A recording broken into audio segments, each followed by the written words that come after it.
celebration's underway. Well, you better get ready for a brand new day. Hey, Chicago, what do you say? The Cubs are gonna win today. They're singing, go Cubs, go! Go Cubs to Wrigleyville! Wrigleyville was originally a Chicago suburb called Lakeview Township, but became a part of the city in 1889. Like the surrounding Lakeview neighborhoods, Wrigleyville was settled by European immigrants. It formed because Chicago was expanding, and the presence of the field made it a distinct place. It used to be considered Lakeview, and the field used to be called Weegham Park, but it is now dubbed Wrigleyville. Old German and Swedish families joined many minorities in Lakeview before it was split into different smaller neighborhoods, including Wrigleyville. The space that is now Wrigleyville originally was recognized as Lakeview Township in 1857 and joined the city in 1889. This was against popular vote, but it was still annexed to Chicago simply because of the growing population and their distinct identity. Wrigleyville has only had two major shifts. When the Ricketts family first bought the field and almost immediately after the Cubs won the World Series. The Ricketts family launched the 1060 project, which cost around $575 million to restore the field and surrounding neighborhood. When the Cubs won the World Series, it strengthened businesses, increased tourism, and brought in money for the field, the neighborhood, and the city. Economically, the city didn't make much money from the 3 home games that were held at Wrigley due to the around-the-clock security and police officers who worked overtime those days. Now that I've talked about some of the economic shifts of Wrigleyville, I'm going to talk about some of the culture shifts as well. So as we mentioned before, there was a shift from a lot of older German and Swedish families and population to more minorities like Hispanics, gays, and other minorities that moved here to make the entire neighborhood more inclusive.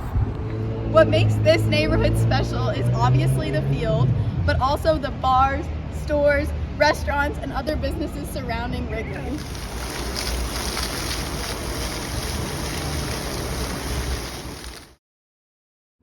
Families of German and Swedish descent were the original settlers and were later joined by minority groups.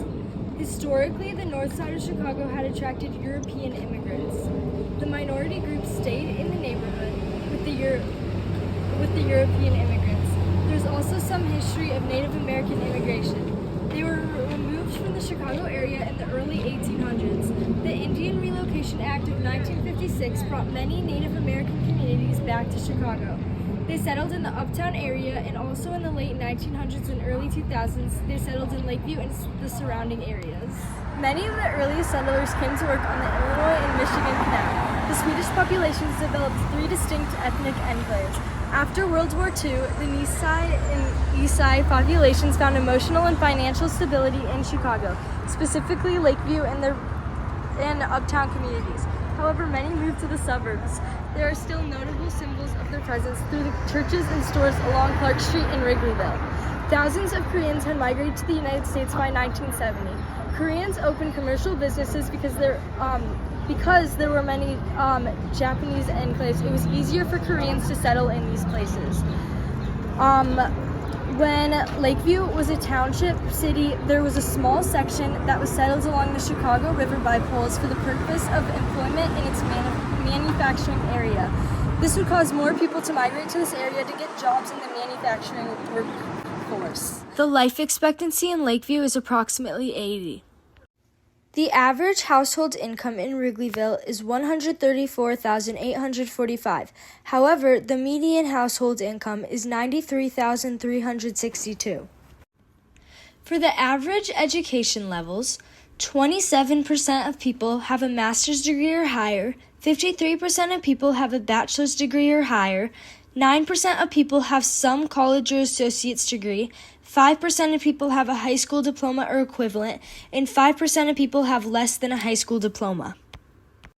For the ethnic and racial composition of the neighborhood, 75% of the Wrigleyville residents are white, 12% of the Wrigleyville residents are Hispanic, 6% of the Wrigleyville residents are Asian, and 3% of the Wrigleyville residents are 2 or more races. For the percentage with and without families, 32.52% of households are family households, and 67.48% are non-family households. These are the crime rates for Wrigleyville. So as you can see, it's split into two sections: violent crimes and property crimes. The robbery, burglary, and theft numbers per 100,000 residents are higher than the national number. This is a population density map of Chicago, so let me zoom in on Wrigleyville. Lakeview, Wrigleyville has a population density of 22,840 people per square mile compared to the city of Chicago, which has a population density of 11,861 people per square mile. It is more clustered of a population density. We can see there's a little variety in the population density, but it is the same for the most part at the green color, which is there is a high population density, but it doesn't feel crowded. This is a population graph of Wrigleyville. As we can see, there's roughly the same amount of female and males, and the graph is widest around the ages 20 to 40.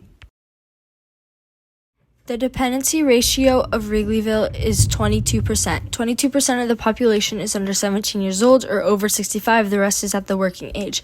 A greater dependency ratio would suggest that there are a lot of kids and older people that aren't working age that rely on the working age people. The dependency ratio of Wrigleyville is under the national ratio, which is 53.7%. These are the population changes in Lakeview since 1920. So from 1910 to 1920, the population of Lakeview grew from 60,535 to 96,482. The area was mostly populated by Germans and Swedes, with additional people of other European nationalities. In 1930, Lakeview had a population of 115 residents.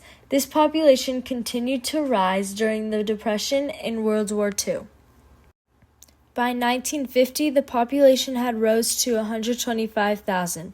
There was a growth in all non-white population segments, excluding African Americans.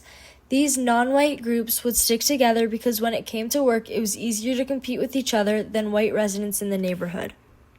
By 1960, the non-white population segments made up 3% of the population in Lakeview. By 1970, the population had declined due to white residents moving farther north, west, or to suburbs. The Hispanic, African American, and Asian populations increased in Lakeview. This is a graph that shows the population changes throughout the years in Wrigleyville. So as you can see, from 1975 to 2000, there was a slow increase in the population, and then it dropped a little from 2000 to 2015. This table shows the exact population for each of those years and the population density.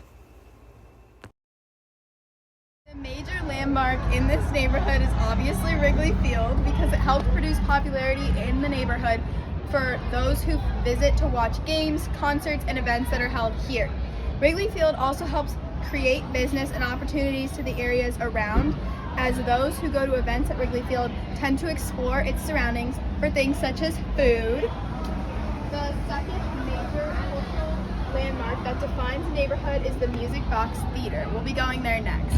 Music Box is a historic movie theater built in 1929 that shows independent, foreign, and cult classic films that restore history into current times. The neighborhood has a distinct, unique cultural identity due to historical landmarks such as Wrigley Field, specifically the historic marquee, and the historic theater Music Box, which have been serving many in the communities and those who visit. These have also been around for a long time as a resource of its cultural identity. I would describe the current language landscape of the neighborhood as not too diverse, though it does occur in the neighborhood. This is due to 92.6% of the common population of Wrigleyville having spoke English as their common language, while 2.3% of the population in Wrigleyville speak Spanish as their common language. Therefore, the language identity of the neighborhood is not distinct within the larger Chicago identity. I would describe the religious landscape of the neighborhood as religiously diverse due to the several churches that provide religious practices of Judaism, Roman Catholicism, and different types of Christianity, such as Protestant, Methodism, Lutheran, Presbyterian, and Unitarian Universalist religion. So as you can see, we started at a church, and then there's also a church right here. Religion. Wrigleyville is not an ethnic enclave, as many of the corporations located in this area are big chain corporations and businesses. This is due to the fact that it serves tourists as a result of big chains, restaurants, and other businesses. As you can see in the map above, the 46th and 44th wards run through Wrigleyville. Although it is mostly in the 44th ward, the top right and left corners are in the 46th ward. The 47th and 32nd wards neighbor the 44th ward to the left side. Many of the boundaries in Wrigleyville are geometric and based on districts. However, there is a little triangle shape in the bottom right corner which doesn't completely line up with one certain ward.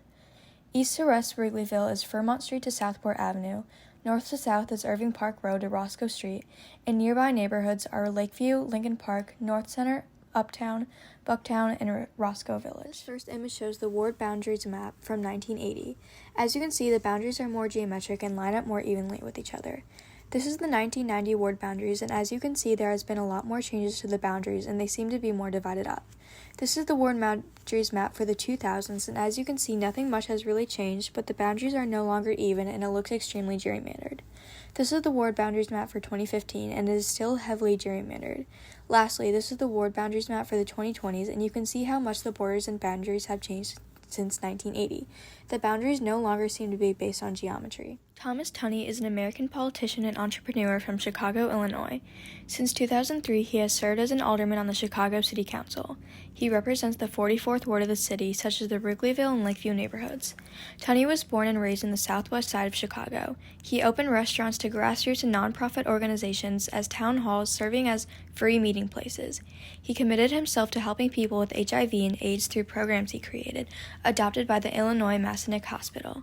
Tunney became a fundraiser for local gay and lesbian political advocacy groups. Wrigleyville has a total of 33.18% voter turnout from the previous election.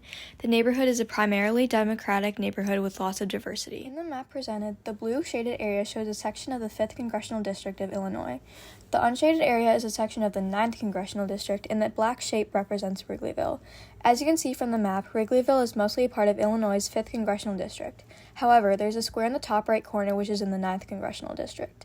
Illinois' 5th Congressional District is heavily gerrymandered. As you can see in the image presented, there are different pockets and empty spaces of the district that do not line up geometrically or evenly. The district's boundaries are extremely ragged and strangely shaped.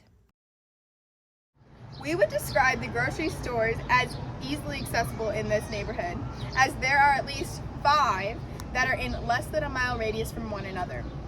Wrigleyville also provides a specialty food store called El Mercado, which is where we are right now, that specializes in Argentinian beef cuts. We can see those right here actually. And also just other Latin American grocery items. And once again, it is the start of Empanada Grocery Road. density is around 10,255 people per 7 grocery stores in Wrigleyville and nearby neighborhoods with close distances of 1 to 3 miles. In the picture shown, the black represents the border of Wrigleyville, and circled in purple are nearby big chain grocery stores that consumers from this neighborhood go to. This includes 2 Target groceries, 2 Whole Food Markets, 2 Jewel Oscos, and a Trader Joe's. This neighborhood is not a food desert. This is shown through the many grocery stores in the neighborhood, such as Jewel Osco, which we're in, and several others surrounding the area. There aren't areas with too much of an advantage as the grocery stores are centralized and distances available to all in the neighborhood.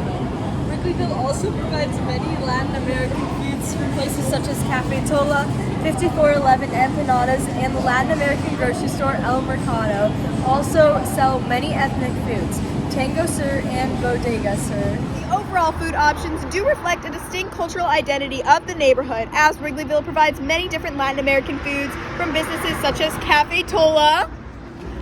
Here we are! And as we discussed before, the beginning of Empanada Row, which is down the street that way. Also, side note, urban farming does not occur in this neighborhood.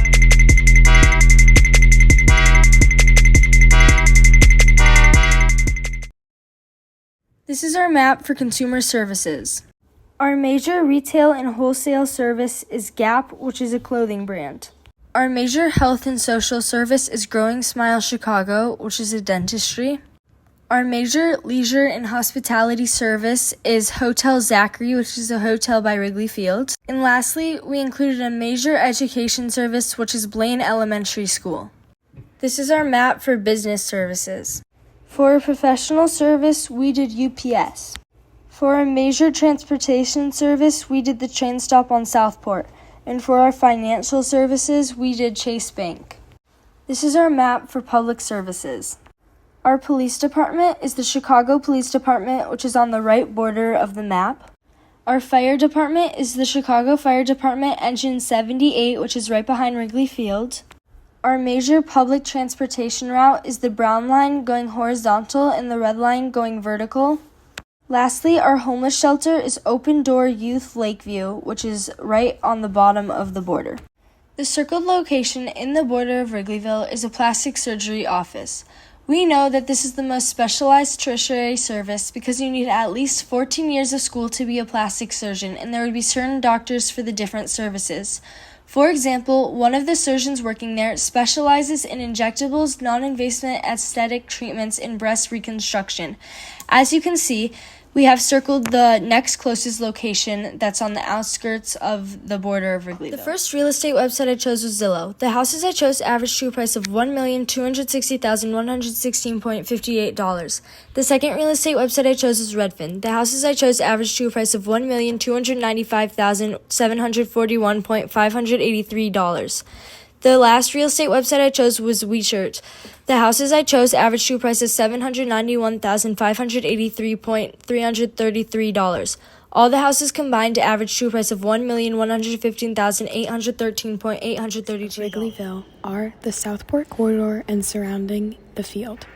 Both of these share characteristics of central business districts because of the high concentration of specialized services and the large number of people that those areas draw in. We believe that the primary central business district is the field and surrounding area because this area brings in the most amount of people during games and even when they aren't going on. The field seats 41,649 people, and in 2022, the average number of seats. This is Chicago's concentric zone model. The red circle outline shows the 44th ward and where Wrigleyville is located in the model. This map that we created represents what areas are commercial and what areas are residential within Wrigleyville. In the map, blue represents commercial areas and green represents residential. Overall, this is Wrigleyville. What I found most important was how incredibly inclusive this neighborhood is. 24% of OkCupid users who are looking for same-sex relationships belong to this zip code where Wrigleyville is. And also, what I found most interesting was how incredibly old Wrigley Field is. It is the second oldest ballpark in the country, so there's a lot of history around it, and it helped to shape the entire neighborhood. And that's it. Thanks for watching. Hey Chicago, what do you say? The Cubs are going.